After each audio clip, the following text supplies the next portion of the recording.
Christian parenting.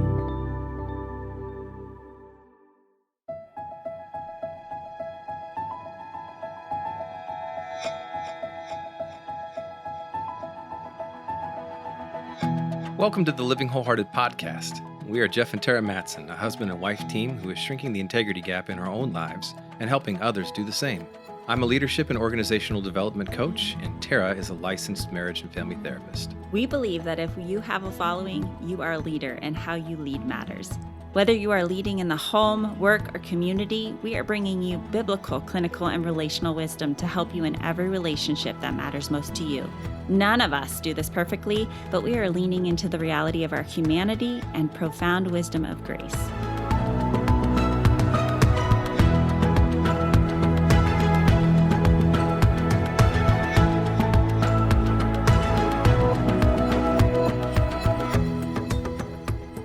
We decided to air this around the holidays because we know that the holidays can bring up a lot of pain and reminders of loss for those who are either divorcing or have been recently divorced. And this conversation with Brandi is really an important one where she just shares the insights of what it was like for her to be a high-profile leader who went through a divorce, some wisdom for how she walked through things with her own kiddos, and even just in the public eye, what she was doing to help regulate her own healing. I think you'll get some beautiful insights if this is your story, but also for those of us who are walking with others who are in the midst of struggle and leaning into what they might need. If you've got a friend, someone you're leading, family member who's going through divorce or is recently divorced, to remind us of the compassion and what they might be needing this time of the year. I hope you enjoy. I think you're going to love her. She's a wonderful voice, and her recent book will be a great resource for all of you. So divorce was not the end of her story. For Brandi Wilson, 2016 was the year her husband, a megachurch pastor, walked away from their church and their family. As her marriage dissolved, Brandi also lost her church community, her dreams for the future, and a huge part of her identity. She and her 3 boys began a journey marked by deep grief and suffering, but also hope, freedom, boldness, and peace. Sadly, Brandi's story is far too familiar for many, and one of those reasons we do what we do here at Living Wholehearted, both for prevention and restoration. We're so grateful for her and her story and what she brings to us today. Brandi Wilson is an author, coach, and speaker who has been in leadership for more than a decade at Leading and Loving It, a nonprofit created to empower women to love life and ministry. Brandi's helped to plant 2 churches and is passionate about walking alongside single moms and divorced women as they navigate parenting and life. Her latest book is Better Than Okay, Finding Hope and Healing After Your Marriage Ends. Brandi lives with her 3 sons in Nashville, Tennessee. And Brandi, it's so good to have you with us today. It's great to meet you. Oh, thanks, guys. I'm super excited to be with you. Yeah, we hear you're pretty funny too, so not to put you on the spot, but I think as the listeners, this sounds like a heavy topic, but you're also, in reading your book, it was just such a pleasure to see your humor as well in the hard places. So start by telling us a little bit about the younger Brandi. You know, the things as a trained counselor, I can't help myself, but I definitely am always asking about that little girl in all of us. And when you think about that little girl in you, what are parts of those childhood pieces of your story that have shaped who you are today and what you're doing? Yeah, I grew up in a tiny town in Kentucky called Fredonia, 400 people. We have one store that is very creatively named The Store. Oh, I love that. We don't even have a stoplight. There's just like a 3-way stop. So I grew up in a super small town, a very rural community. Grandfather was a hog farmer. So all of my childhood was really spent outside riding horses, on 4-wheelers, lots of time spent with my brother in creek beds, each of us on a 4-wheeler having, just good fun being outside. And I was raised in the church. I was raised in a very traditional First Baptist church. And my parents were believers, and my grandparents were believers. And honestly, there was no divorce. I had one aunt who had gone through a divorce. Everyone else had, stayed married for an extensive amount of time. And one of the things that I feel like was super significant in my childhood was I became best friends with the pastor's daughter at my church. They moved to our town when I was in fifth grade. I was in their home. I was in their home, as much as I was in mine at times, and her in my home as much as she was in with her parents.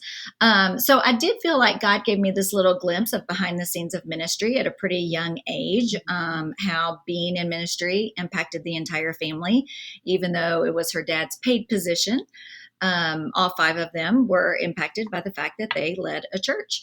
So I do really see God's sovereignty and kind of just allowing me to get a glimpse behind the scenes at a very young age.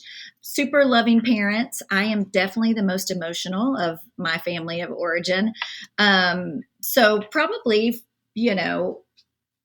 didn't feel like I fit in necessarily at times because I felt so strongly, whether it's, excitement or if it's sadness. I'm a deep feeler, and that wasn't talked about a ton. And it really wasn't in, childhoods when in the 80s, we didn't talk a ton about emotions. So I think when I left home to go to college and started having more, young adult conversations, it almost felt strange to me when I would hear people, girlfriends in dorm rooms all sitting around, and they would say, well, that made me feel da da da da. And I'm like, oh, you can actually talk about what's going on inside of you. And obviously my parents are wonderful, but it's just not something that I was raised to even understand. So I did move from, living with my parents to college. And then from college, I immediately became a pastor's wife. So I didn't have a ton of time on my own to begin to get to know that inner Brandi until I started getting a lot older. And trying to figure out, like, how can I live a life that is congruent on the inside and also congruent with who I am outwardly. So that really, I think, started a huge identity thing for me. Probably my kids were young, and it was that, okay, I am part of this church that's growing. The church is successful. I love being a mom. It's like my dream. I always wanted to be a mom. I love being a mom to boys. But then there was also that, like, okay, and then what's next after this? And where do I kind of fit in this story of what's going on with our church? And so I went through a big identity shift, probably in my late 20s, early 30s, and was pretty content until I went through my divorce and found myself in another identity shift. Yeah, you're speaking to a common thread for many people, whether it's the place, the kind of culture we grow up in. Our parents just didn't know how to integrate emotions. But yeah, that's a common thing for many, of not knowing how to integrate our emotional part. And then your particular wiring, you're naming as being a more emotive person. God does make some of us even more tender and attuned through our senses. So I love that you're aware of that, and that it's normal, that we often don't even discover that till well into our adult lives, into marriage, into raising kids. So it's very normal. I just want people to hear that, and you're naming something that a lot of us can resonate with. That's so true. And Brandi, you're a leader, and you married a leader. We often get asked how this kind of thing happens, and how do we prevent it. We've been at this for a couple decades ourselves, and so it's just a common story. But our listeners are many times wondering that. They might be at the beginning of the journey. They may be in the middle of it. They may be. We're all on a journey. We found that most high capacity leaders do, though, have unresolved trauma in their stories, and the stress and trauma of leadership exacerbated these wounds. So talk a little bit more about your story as you got in touch with identity and God began leading you in that stage of the journey, and what He showed you in looking back. Yeah, I think God has always been, I feel like, so gracious to give me the space I needed to figure out who he had created me to be. And that has not necessarily been an easy path. I think it is difficult. We hear ministry is a fishbowl. And I think for a really long time, I was super aware that anything I did would ultimately impact the ministry of the church. So that almost leaves you frozen. Mm-hmm. And I would say I am a leader. I didn't know that about myself initially. That had not necessarily been a role that I had. I'm a 2 on the Enneagram. So I am a really great support system. But as far as my own leadership gifting, I think I initially thought I ended up in leadership by default because I married a leader. So here I am. What does this mean for me if I don't necessarily, I haven't been taught leadership. I haven't, had it modeled in a large church. How does this work out for me? And part of that journey for me was actually leading and loving it, which you guys mentioned in my bio. But I had a situation going on at Crosspoint with a staff wife, and I knew as the senior leader's wife, it was probably something that I needed to lean into. And I had met my best friend now. Her name is Lori Wilhite. She's at Central Church in Las Vegas, Nevada. And we had met on Twitter, and I actually slid into her DMs and just said, hey, could we possibly have a conversation? We are both pastors' wives of large churches. Maybe you can help me decipher how I need to handle this situation. So we hopped on the phone, and 2 hours later, I remember hanging up and recognizing, like, when it comes to friendship, I have lots of friends. I'm surrounded by lots of people. I have mom friends. I have friends we went out with as a couple. I have girl friends that'll meet me when I need to pick out an outfit for something. But I was super lonely in regards to being a pastor's wife.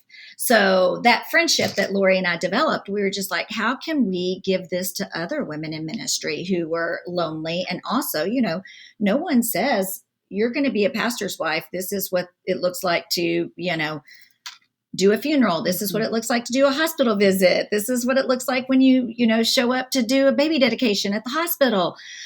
So how can we just equip these women to, one, be connected into authentic and genuine friendships, because we're all united by the fact that we feel like God has a call on our life to serve him. How can we take this and replicate this for other people? So part of me figuring out how do I fit into the church was just me figuring out how I could lead at Leading and Loving It and give that gift of connection and empowerment to other women.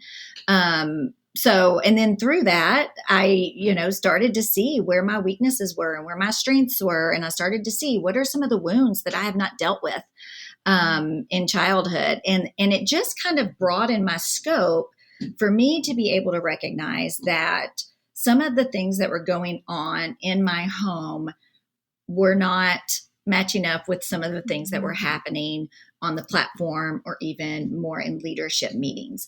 And that was really difficult for me to admit. I did grow up super traditional. I have always served at churches where I'm allowed to define what I want my role to look like. But as far as a husband and wife, I'd grown up pretty traditional, and you just, protected, and you kept your mouth shut. So I think I lived a lot of my life thinking, if I'm married to this man who is on stage changing lives, people are telling me, hey, his message saved our marriage, or this series, it, gave me the encouragement to start a business I'd always dreamed of. And I kept hearing this message of how amazing he was, but it wasn't matching up to the person I lived with. So that must mean I'm the weakest link here. I am the problem. So for me, I had to start doing some inner work, just to kind of figure out, like, what's going on? What patterns have I picked up that are unhealthy that I can repair? And how can I speak into what's going on here? And that was really, a really enlightening season of my life. As I started doing that work is kind of when things started falling apart at the church, and my husband at the time resigned. And it was like life as I knew it just ended overnight. And I know you guys know this as well as I do, that when your life publicly falls apart, it's been falling apart behind the scenes for a really long time. Mm-hmm. So in that resignation of his, he had already moved out a month before that. And I did not want a divorce. I didn't want that to be part of my story. I didn't want that to be part of my kid's story. But I can't believe, I am just in awe of the graciousness of God and his patience in growing me through that divorce and just showing up for me in big and small ways. And I think the fact that I had started doing that internal work pre-divorce and then continued with a wonderful therapist. I did an intensive at a place called Onsite, which is here in Cumberland Furnace, Tennessee. So did a lot of inner work to be able to tap into, what are the patterns that I had in my family of origin that I might have carried into my parents or into my marriage? What are some of the behaviors that I enabled, thinking I was doing the right thing, thinking that I had to protect, one, my husband, and two, the church first, and just really reflect on. And in doing that work, I was shocked with the amount of freedom I felt. And I think that freedom of, I have to figure out what my relationship looks like in regards to God. And I can't do it just based on, riding the successful coattails of a pastor husband or a successful church. So that time of spiritual growth during my divorce was like one of the most beautiful parts of all of it, because it was just me and God. Everything else was gone. I, sold the house. I started over on my own. I kept my kids in the same school. That is the one promise I made, is we'll stay in the same school system. But I was just ready for a fresh start, and I took that freedom and I just ran with it. There's so many things, Brandi, and my mind is just wanting to mirror back. There's just gold along the way. So what I'm saying is not minimizing the whole of what you're saying. So I'll start presently and work my way back. I'm thinking about the fact that it's 2023 and the divorce is 2016. So to those that are maybe in the pocket of the explosion and not feeling like this is a blessing, I know, Brandi, that I can imagine that's what we do when we look back and we go, if that hadn't happened, I wouldn't be here with you, Lord, and the things that he has taken and turned from ashes to beauty. And that's what your book is really showing through that. So I'm naming that, going, there's been a lot of time, and then you had a community around you. You were intentionally leaning in. And I can hear someone saying, well, that's why I don't want to do my work, because everything will fall apart if I start becoming aware. And I heard you say, but I found more freedom. And the outcome doesn't always look like we want it to look, right? But the managing our lives is so exhausting.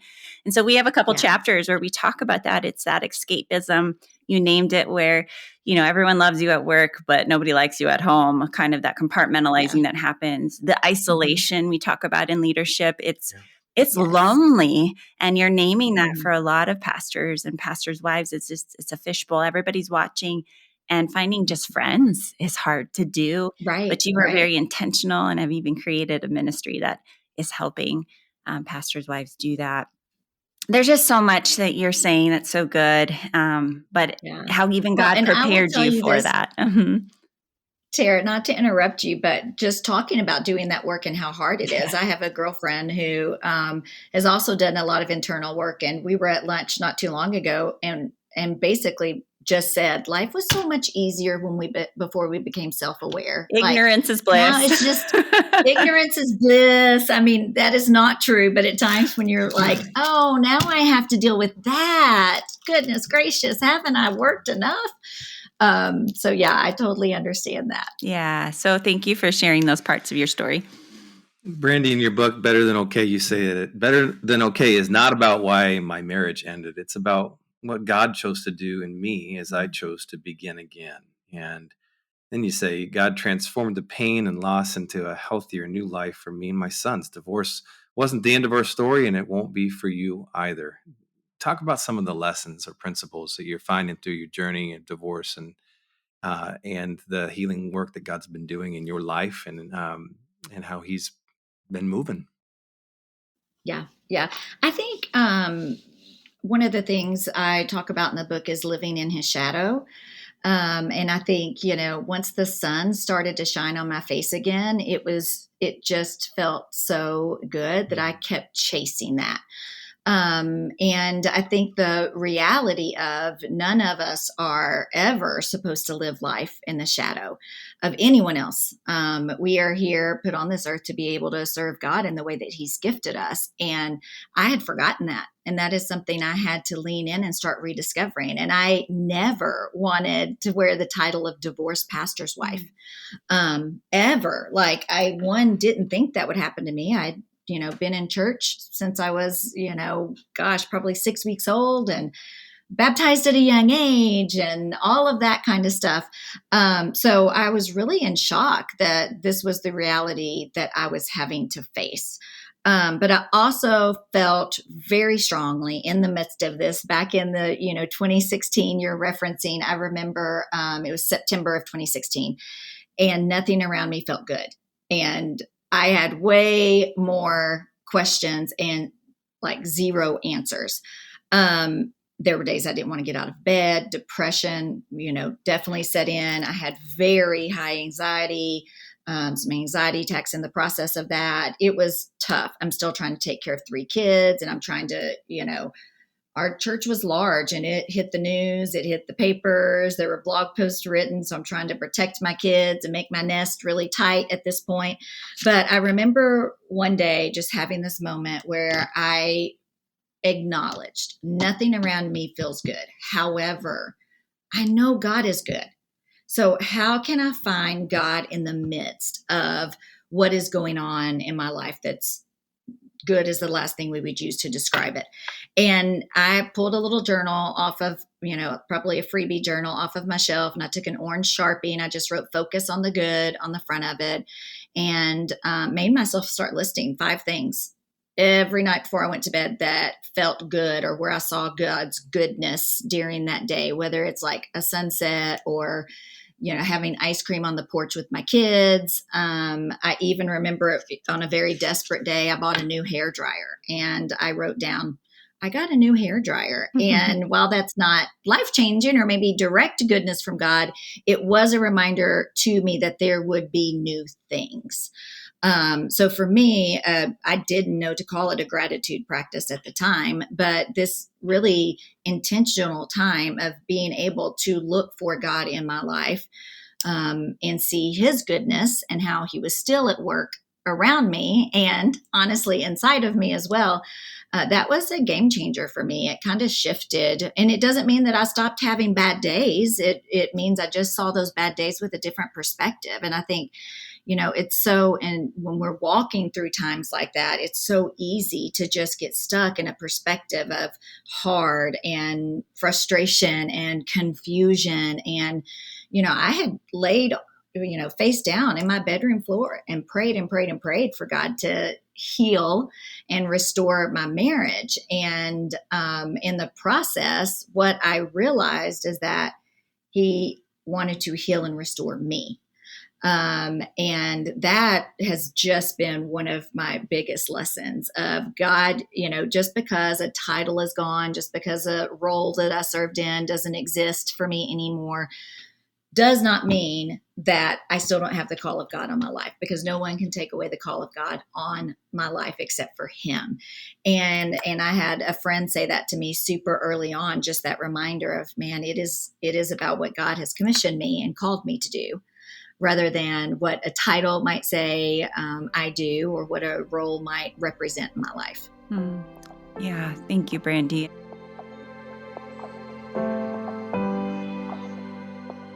We just want to take a moment to tell you about Living Wholehearted.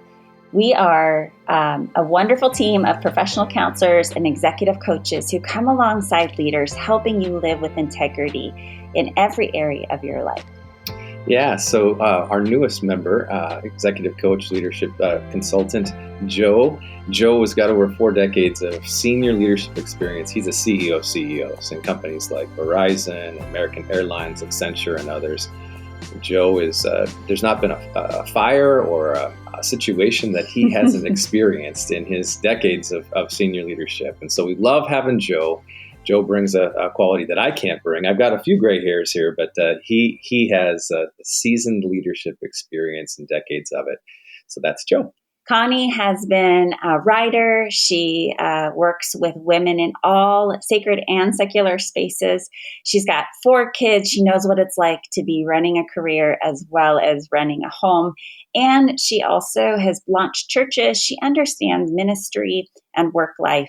She's an incredible executive coach. Rhonda has 30 plus years working as a pastor herself, and she is spending her retirement working on helping pastors and ministry leaders not only develop leaders in their own systems, but to help with sabbaticals and learn rhythms of rest. So you can find more about our coaches, Rhonda at Living Wholehearted, Connie at Living Wholehearted, Joe at Living Wholehearted, and obviously Jeff and Tara at Living Wholehearted. You can go to livingwholehearted.com to read their full bios. But know that if you are a leader and you're looking for something that's more holistic, not a coach who's going to tell you to do more, but to help you learn and grow from the inside out, both from spiritual formation, trauma-informed mental health, and really evidence-based leadership principles that we know work on the ground floor, we are the organization for you. Thinking about something you said as I had the title of divorced pastor's wife, and I didn't want that. And how often I hear that as I've walked with people, those especially in the church, capital C, there's an extra dose of stigma on that. And just being a divorced woman or a divorced person, and then you had the tag on there of pastor's wife. Speak to both people, speak to the person listening who feels that same way, and then speak to those around who don't know what that's like and what they can do to come alongside their friends, their sister, their colleague that's struggling with that. Yes. Yeah, I think, I specifically remember the first time I went to an event post-divorce, and when I introduced myself to someone, they didn't respond back. Oh, you're Pastor so-and-so's ex-wife. Like, it was hockey games. It was, honestly, it was dates. I'd go on and I used to attend Crosspoint. Really? You're Pastor so-and-so's ex-wife. So it really felt like it was coming from everywhere. And I was doing a coaching session with a friend of mine who's a certified coach and licensed therapist. And I was like, I am so tired. I am so tired of people referring to me as so-and-so's ex-wife or the divorced pastor's wife. And at this point, I'm like probably 3.5 years post-divorce. And he said, so whose voice do you hear in your head saying that? And I just had to reflect, because I'd gotten to the point where I was the one who kept repeating it to myself. And then I started paying attention to that voice a little bit more closely. And I started realizing that the negative voice I was hearing was the voice of my ex-husband, So it was when I heard things like, I'm a terrible time manager. Well, that's something I had been told. Or, I'm always putting out fires you create.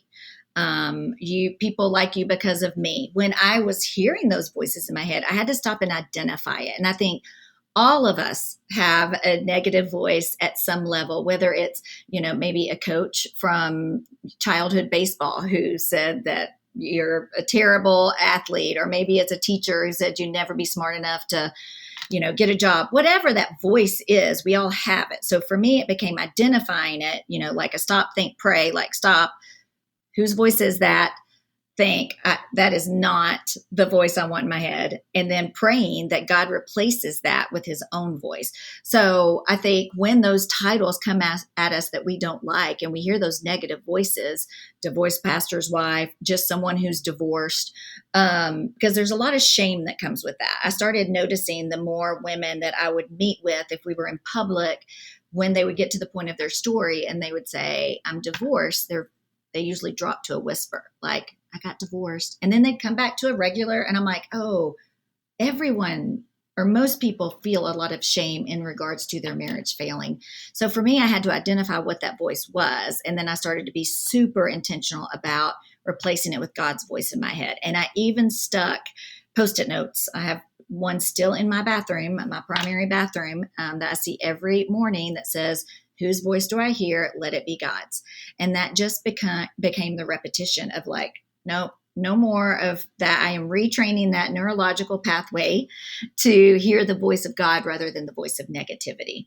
And I will tell you, the people around me who were watching my life fall apart, I love, in fact, I try to be super specific in the book of like, hey, this is what this feels like for the person walking through the divorce, and this is how you can show up for them. And I think there are, lots of ways that we could talk to either church leaders or talk to congregation members. I think one of the things that was super helpful for me is I had a group of friends. All three of my kids play football.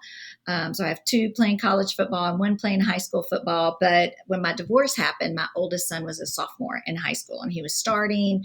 We live in a huge school district, so he's starting as a sophomore. And all of these years I've had people to sit with at the game. I had family to sit with at a game, and I start showing up to this season and I didn't know what it was going to look like. And, through the grace of God and the way he orchestrates, some of those really significant life moments, a couple of other moms who had sons, my son's age, just started reaching out to me like, hey, do you have anyone to sit with tonight?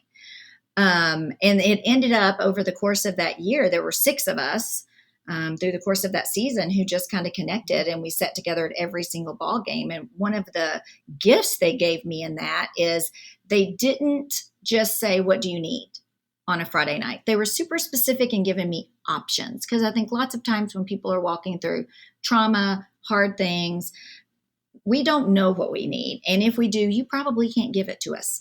So they were super specific on Friday afternoons. The text thread would start with like, hey, do you want to meet us at the tailgate? And we can eat before we go into the game. Or, hey, do you want us to pick you up to ride to that away game? Or do you want to meet us there in the parking lot? So they were super specific to give me options. And then I got to choose what I was most comfortable with. So that is a super simple, practical way to be able to show up for someone who's walking through anything hard, divorce, death, medical diagnosis, is just to say, hey, like, I'd love to see you and help out. I can bring you dinner and leave it on the porch. I can have you to my house and cook dinner for you. I can come in and cook dinner for you, or we can go to a restaurant. What do you need tonight? And that person gets to feel like they have some decision-making ability still, even though it feels like life has fallen apart for them. When it comes to the church, I really just would love for the church to recognize divorced people in a little bit smoother way than might have, been happening before. I always try to be super clear. When I left Crosspoint was wonderful to me. I talked to a lot of pastors' wives going through divorce, and that is not the case. Crosspoint was wonderful to me. In fact, the staff came and moved the boys and I to the new house we live in. A group of men helped demolish part of the house we live in, because my house and I are the same age, so it needed some wrinkle repair. But I think showing up for people and just reminding them like, you're not forgotten, you are still seen. We want you here. Divorced people walk into church and it's like everyone there is married. And my challenge to those people would be reach out to someone you might know there to come and sit with you, or ask if you can sit with them. Invite a friend to go with you to visit a new church if that's what's going on in your life.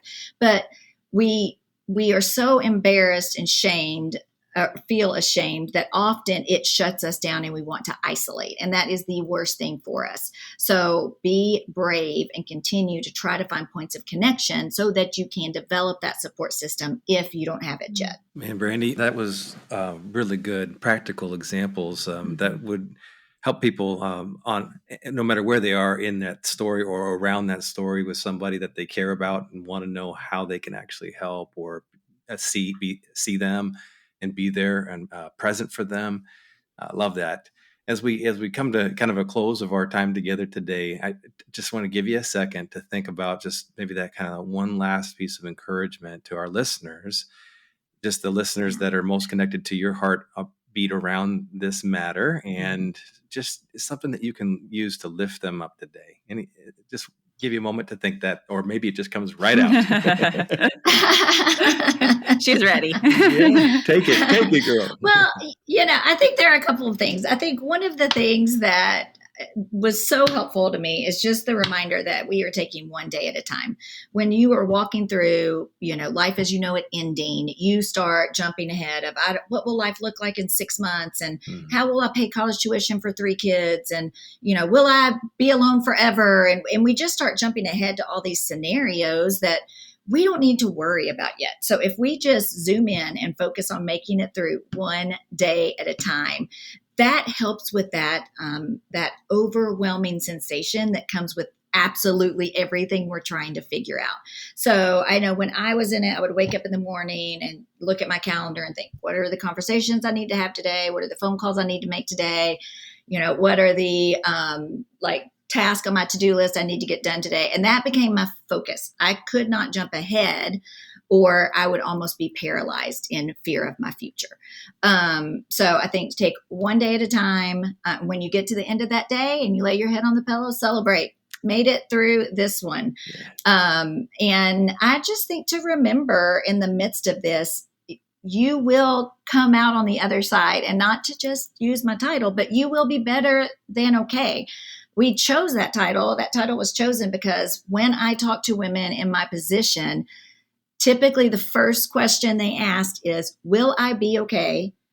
And then, will my kids be okay? And I got to the point where I was saying, you're going to be better than okay.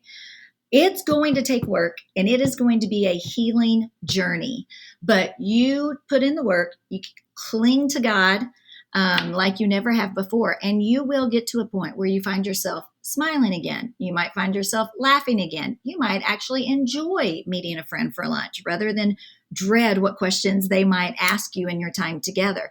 But you do the work and keep leaning in, and you will end up living a life that is better than okay. And I think one more thing when it comes to our kids and wondering if our kids will be okay, I always want single moms to remember, I might be a single mom, but I am not parenting alone. God is right there parenting with you. And we as parents have to depend on God and trust that He will do His will in our kids' lives.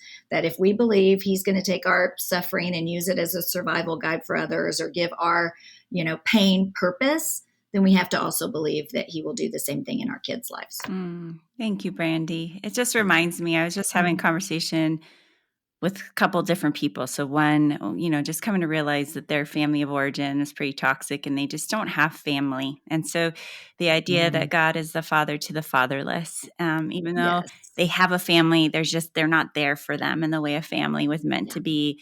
And then a dear friend who just went through a divorce, it seemed we were talking about that God is He comes along as the husband and is there. And we were celebrating in just a small little way as she was trying to fix something in her house and was like, you're my husband, Lord, help me. And sure enough, in that moment, there was this just beautiful coming. It was a lot. It was something, but she was just like, yeah. She couldn't get it unlocked until she prayed that. And then she turned the key after praying that, and He unlocked it. Yeah. So just the reframing of That's amazing. And there's so many different places where people let us down and our story isn't how we imagined it.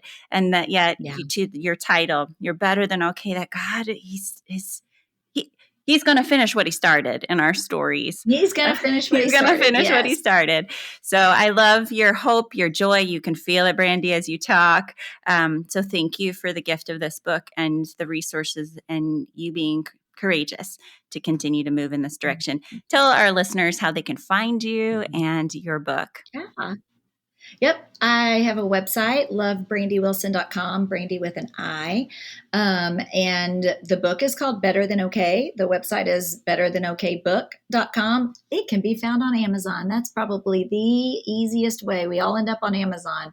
And then on Instagram, I am Love Brandi Wilson as well. And on Facebook, I'm Brandi Wilson. So I love pretty easy to find me. And to ask for all the people who have no time to read a book, but do you have an audio version? I do, but I didn't have the opportunity to read it. So you don't get my Southern accent. Okay. So there's no y'all or anything like that in it. That's all been taken out. Okay, disclaimer, if you need the audio. But, well, it's been a gift to have you with us. And if you are in ministry, maybe you're a pastor or pastor's wife, you want to do this and you want to do this well and learn how to heal all that stuff and to be a wholehearted leader in all your humanity and honesty, we'd love to walk with you. We have these cohorts where we're walking alongside leaders, emerging leaders and seasoned leaders. And we want to be able to come alongside you no matter where you're at in your story. If you are looking for counseling, we also have professional counselors. They're helping you in the trenches and really helping you get through the day to day. So whether you need the coaching side or you're in the midst of doing your trauma recovery, we're here for you at Living Wholehearted. So go to livingwholehearted.com and you can join our newsletter, and we're offering free resources all the time. It's been a gift to be with you, Brandi. Thank you, Brandi. We're so grateful. Until next week, be the leader you would follow.